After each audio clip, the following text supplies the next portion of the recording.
여러분 안녕하십니까? 하나님께서 믿음으로 충만하게 채워주시기 바랍니다. 저는 오늘 마가복음 11장 20절로 25절의 말씀을 가지고 기적을 일으키는 기도란 제목으로 은혜를 나누고자 합니다.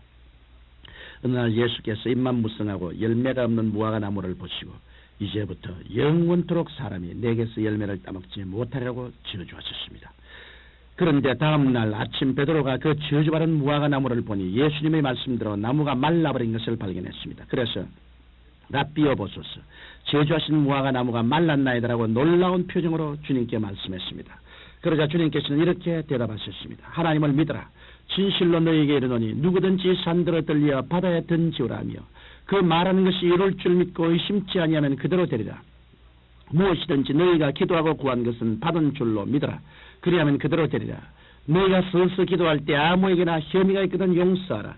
그리하여 하늘에 계신 너희 아버지도 너희 허물을 용서하여 주시리라. 이 예수님의 말씀은 믿음의 위대한 힘과 기적을 가져오는 놀라운 기도의 원리를 가르쳐주고 있습니다. 오늘은 이 예수님의 말씀에 입각하여 기적을 가져오는 기도의 4가지 원리를 말씀해드리므로 여러분의 기도 생활에 도움을 드리고자 합니다. 첫째로 예수님께서는 하나님을 믿으라고 말씀하셨습니다. 여기서 하나님을 믿으라는 말씀은 하나님의 믿음을 가지라는 말씀도 됩니다. 예수님께서 말씀하신 이 믿음은 세상 지식이나 경험을 통해 알고 믿는 그런 믿음이 아닙니다. 하나님의 믿음은 하나님과의 경험을 통하여 얻게 되는 특수한 믿음을 말하는 것입니다.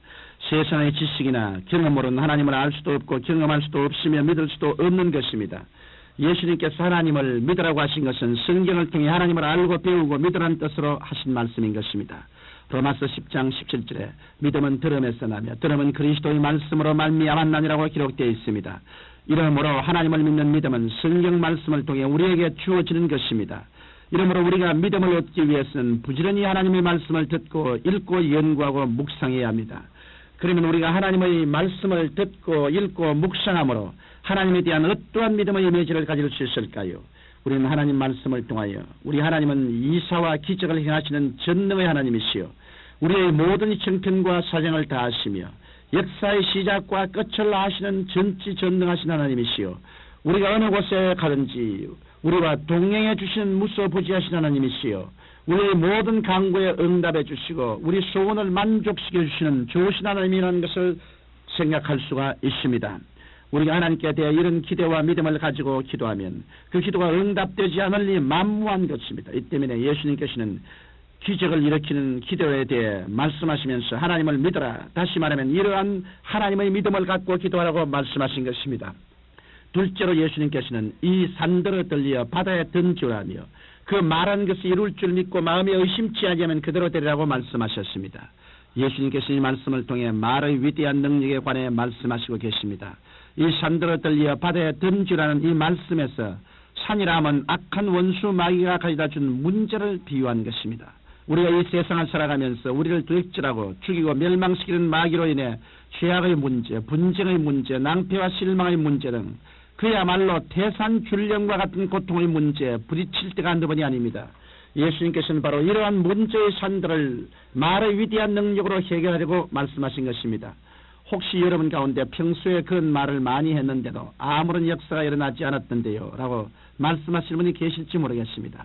그 때문에 주님께서는 의심치 말고 명백하게 말하라고 덧붙여 말씀하신 것입니다. 그러면 우리가 어떻게 해야 마음에 의심하지 않을 수 있을까요?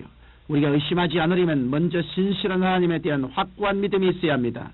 우리가 의심을 하게 되는 경우는 대개 하나님을 올바로 알지 못하기 때문이고 나의 생각대로 판단하기 때문이며 주의 환경에 따라 나의 마음이 좌우되기 때문입니다.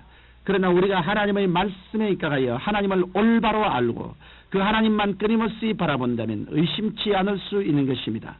그 다음 우리는 적극적으로 입술을 시인해야 합니다. 하나님께서는 말씀의 능력을 통해 천지를 창조하셨습니다. 그런데 우리 인간은 하나님의 형상과 모양대로 창조되었기 때문에 우리가 창조적인 말을 하면 그 말로서 우리의 환경과 운명을 지배할 수 있는 것입니다. 이러므로 우리가 가정의 슬픔은 떠나갔다. 모든 질병은 사라졌다.